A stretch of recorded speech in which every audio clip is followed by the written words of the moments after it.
नमस्ते दोस्तों। हम लेके आए पंचायती राज सेकंड। पंचायती राज का जो फर्स्ट वॉल्यूम है वो हम पहले बना चुके हैं। अब पंचायती राज का ये सेकंड वॉल्यूम है। इसमें हम पढ़ेंगे पंचायती राज के गठन का प्रावधान भारतीय संविधान के भाग 4 में नीति निर्देशक तत्वों के अनुच्छेद 40 में मिलता है। कहने का अर्थ है कि भारतीय संविधान के जो 22 भाग हैं उन 22 भाग में जो भाग नंबर 4 है उसमें और नीति निर्देशक तत्व के जो अनुच्छेद 40 है उसका संबंध नीति निर्देशक तत्वों से है। और नीति निर्देशक तत्वों में ये अनुच्छेद 40 में पंचायती राज का उल्लेख किया गया है। ठीक है, तो जवाहरलाल नेहरू द्वारा 2 अक्टूबर 1952 को जवाहरलाल नेहरू ने 2 अक्टूबर 1952 को सामुदायिक विकास कार्यक्रमों की शुरुआत की थी। लेकिन ये सामुदायिक विकास कार्यक्रमों की जो शुरुआत की गई थी यह असफल हो गई और असफल होने के साथ ही यानी कि इन असफलता की जांच के लिए वे प्रजातांत्रिक विकेंद्रीकरण की स्थापना के उद्देश्य से भारत सरकार द्वारा बलवंत राय मेहता समिति का गठन किया गया। जो बलवंत राय मेहता थे वो पहले गुजरात के मुख्यमंत्री रह चुके हैं।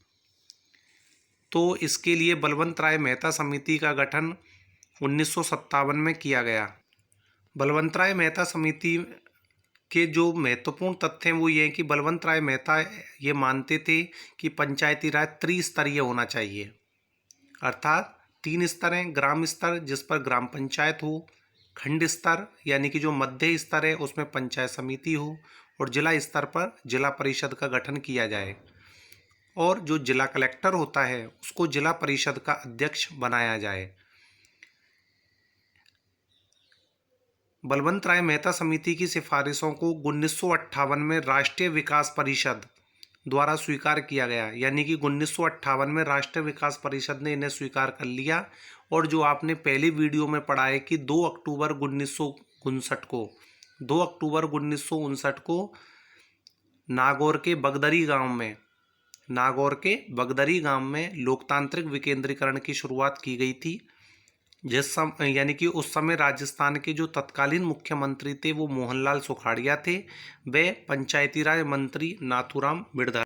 दोस्तों, वर्तमान में जो ग्राम पंचायत हैं उनकी संख्या 11,152 है, पंचायत समितियों की संख्या 343 और जिला परिषदों की संख्या 33 है।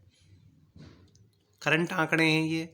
और जो नगर निकाय हैं उनमें जो सबसे पहले आती है नगर पालिका, उनकी संख्या 188 है। अब नगर परिषद 34 और नगर निगम 7। और जैसे जैसे इनमें बदलाव होगा वो आपको अगले वीडियो में बतला दिया जाएगा। दूसरे नंबर पर है अशोक मेहता समिति, यानी कि पंचायती राज के गठन के लिए दूसरी जो समिति है अशोक मेहता समिति, जो कि 1977 में तो इस कमेटी का गठन किया गया था और 1978 में इसने अपनी रिपोर्ट सौंपी। अशोक मेहता जी की जो कमेटी है वो ये कहती है कि पंचायती राज का स्वरूप द्विस्तरीय होना चाहिए। द्विस्तरीय का मतलब एक तो जिला स्तर हो और एक ग्राम स्तर हो। यानी कि इन्होंने पंचायती राज का यानी कि जो पंचायत समिति है उसका समर्थन नहीं किया है। और ये भी कहते हैं कि पंचायती राज का कार्यकाल 4 वर्ष का हो, अर्थात 4 साल में ही चुनाव करवाए जाएं। तीसरे पे है श्री जीवी के राव समिति, जो कि 1985 में इसका गठन हुआ। और यह 4 स्तरीय पंचायती राज पर जोर देती है कि पंचायती राज के 3 की जगह 4 स्तर होने चाहिए। और यह जिला स्तर पर यानी कि जिला परिषद पर जोर देती है जीवी के राव समिति, जो कि जिसकी स्थापना हुई है 1985 में। एल.एम. सिंघवी समिति, तो एल.एम. सिंघवी समिति का जो गठन किया गया है वो 1986 में किया गया। और एल.एम. सिंघवी समिति की जो कुछ सिफारिशें वो हैं कि पंचायती राज न्यायिक अभिकरण के गठन की सिफारिश। यह कहता है कि पंचायती राज न्यायिक अभिकरण का गठन किया जाए और इसके साथ ही पंचायती राज संस्थाओं को संवैधानिक दर्जा व ग्राम सभा का गठन भी किया जाए। यानी कि ग्राम सभा जो हम पिछले वीडियो में पढ़ चुके हैं कि एक ग्राम पंचायत के अंदर 18 साल से अधिक उम्र के वह वयस्क व्यक्ति जिनका मतदाता सूची में नाम लिखा हुआ हो वो ग्राम सभा के सदस्य होंगे।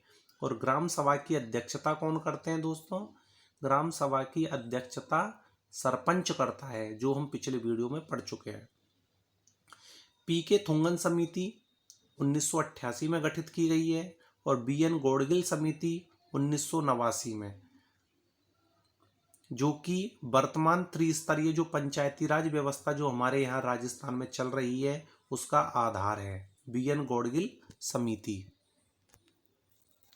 अब दोस्तों उन कुछ क्वेश्चंस के जवाब देने की कोशिश करते हैं। बलवंत राय मेहता समिति का गठन कब हुआ?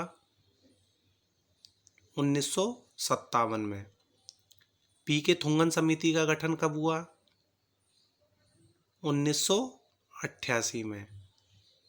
और वार्ड सभा किसे कहते हैं?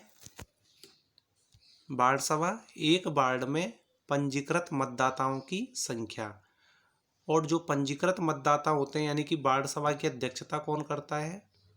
वार्ड पंच करता है।